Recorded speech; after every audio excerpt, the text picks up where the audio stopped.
The hallway is silent, the kind of silence that only comes after screaming. On both sides, rows of wounded men lie on the stone floor.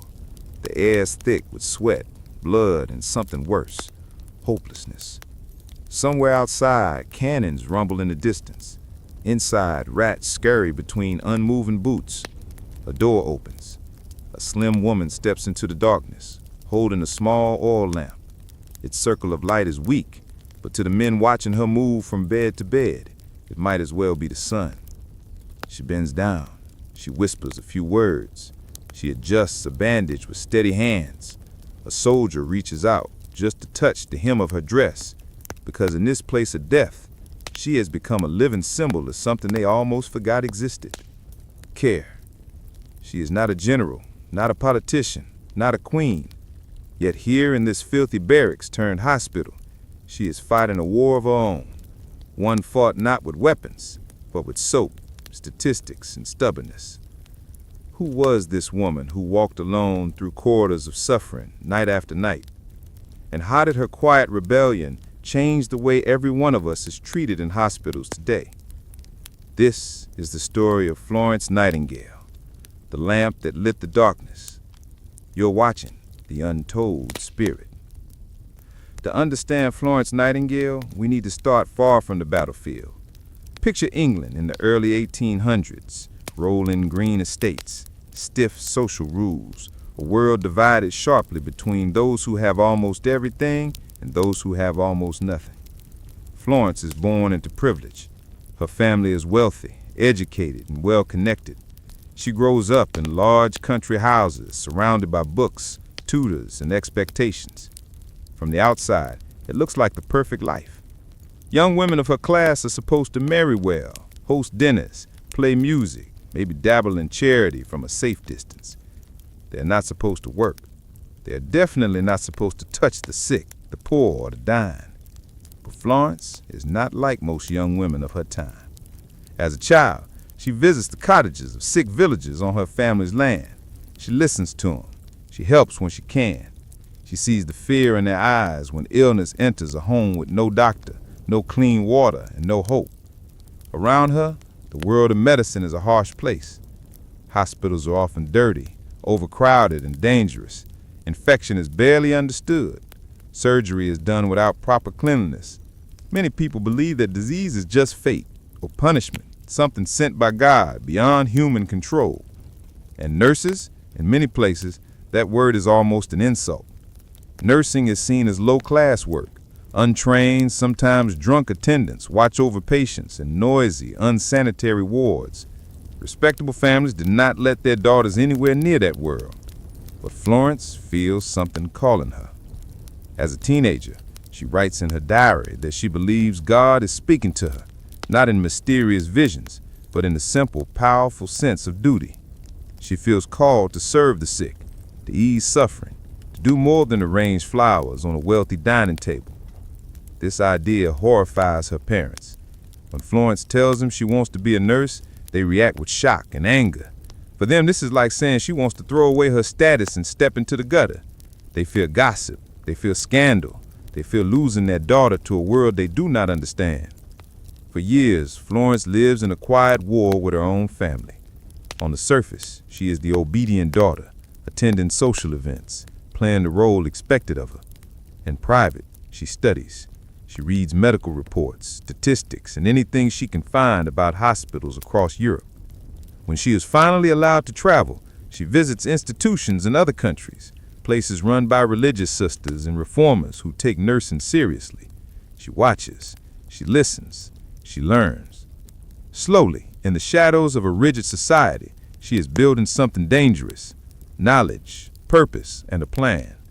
She does not know it yet, but the moment is coming when all of this, every secret page of notes, every argument with her family, every long night of doubt, will collide with a distant war that will make her name known to the world.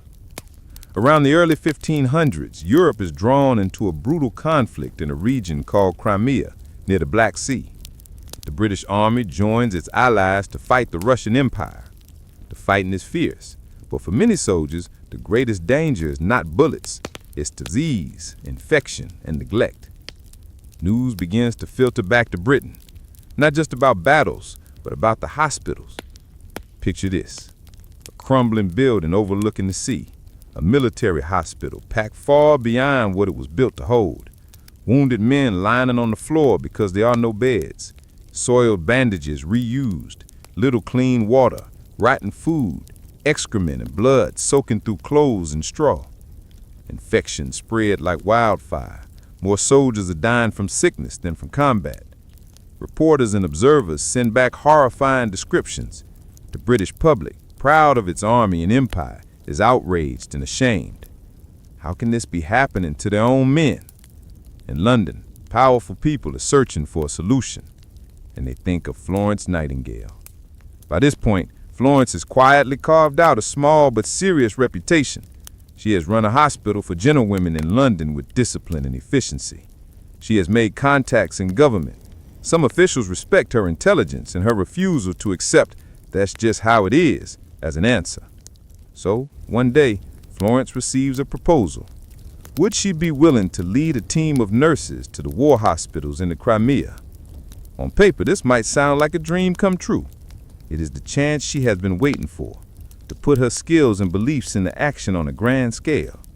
But it is also a terrifying decision. She knows the dangers: disease, travel, resistance from army doctors who do not want a civilian woman telling them what to do. The possibility of complete failure, of being remembered not as a pioneer, but as a scandal. There is also a different kind of risk: defiance. By saying yes, she will publicly break the expectations of her class and time. She will step into a role that few women have ever taken: visible, responsible, accountable for life and death on a national stage. She does not hesitate long.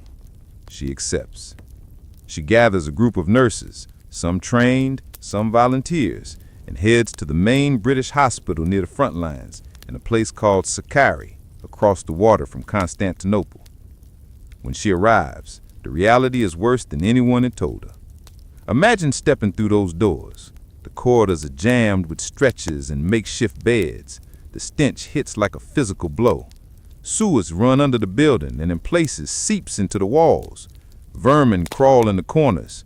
Supplies are missing or locked away in warehouses by a slow-moving bureaucracy. The men are not just wounded, they are abandoned. Many doctors are overwhelmed. Some are indifferent. The military system is tangled in red tape. No one seems truly in charge. The chaos is not just physical, it's moral. Florence faces a choice. She can accept the limits, do what little her team can with the resources at hand, comfort the dying, offer small acts of mercy, and hope the war will eventually end. Or she can try something much harder. She can fight the system itself. She chooses the harder path. Day after day, she argues with officials, demands supplies, and forces changes that no woman in her position was ever meant to demand. She organizes the kitchens so the men get palatable food. She sets up a laundry so that bedding can be washed instead of left to rot. She finds ways to buy basic items when the army will not release them. She orders cleaning crews to scrub the walls and floors. She insists on ventilation, on fresh air, on simple rules of cleanliness that today seem obvious, but then feel almost revolutionary. Behind each of these changes is a quiet, relentless moral conviction. These men are not expendable. They're not numbers on a report. They deserve to live.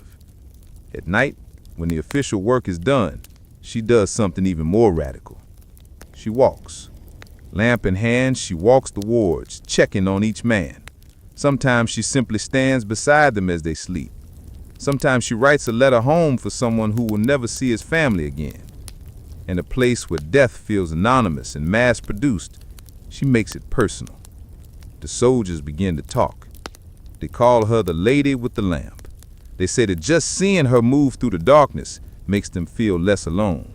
Some claim that the sight of her is what gives them the strength to hold on one more hour. Outside the hospital walls, powerful men debate strategy. Empires clash. Maps are redrawn. Inside, one woman and her small army of nurses are quietly rewriting something else, what it means to care for the sick in a time of war. But her battle is far from over, because for Florence, Caring is not enough. She wants proof, evidence, numbers that no one in power can ignore. So, even in the middle of chaos, she begins to count. Picture Florence hunched over a table late at night. Around her, the hospital is finally, slowly, becoming cleaner, more organized, but men are still dying. She wants to know why. Not in vague terms, in hard, undeniable figures. She records how many patients arrive, how many die, what they die from, when conditions change, cleaner water, better food, improved ventilation. She tracks how the death rate shifts. She turns the horror around her into data. When the war eventually winds down, Florence returns to Britain exhausted, sick, and changed. The public greets her as a hero. Newspapers praise her devotion. Songs and poems celebrate the lady with the lamp. Her face becomes an icon. But she is not interested in fame. In fact, she avoids public events. Her health, damaged by the years in the Crimea and possibly by infection, forces her to live much of the rest of her life in partial seclusion. From her room, often in pain, she begins her second great campaign. She organizes her notes and statistics from the war. She uses them to show something devastating, that many of the deaths in the hospitals were not inevitable. They were preventable, caused by filthy conditions, overcrowding, and neglect, not just by enemy bullets. Florence understands that numbers can speak to power in a way that emotion alone cannot. She works with experts to create powerful visual charts, diagrams showing drops in death rates once hygiene improves. These were not just tables of figures. They were early forms of what we now call data visualization, shapes and colors that make unseen patterns visible.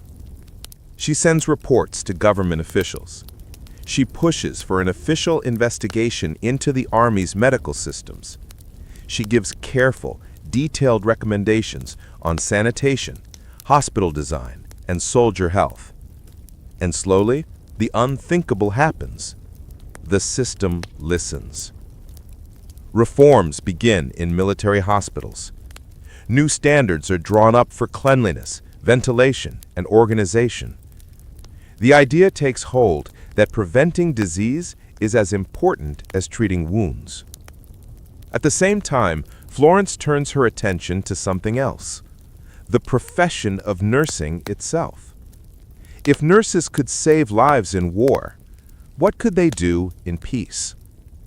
She helps found a training school for nurses at a major London hospital. The students are not meant to be servants or background helpers. They are to be educated, disciplined, and respected professionals. Her school's graduates spread out across Britain and beyond, bringing her methods with them. Slowly, the image of the nurse changes, from a rough, untrained attendant to a skilled, trustworthy guardian of the sick.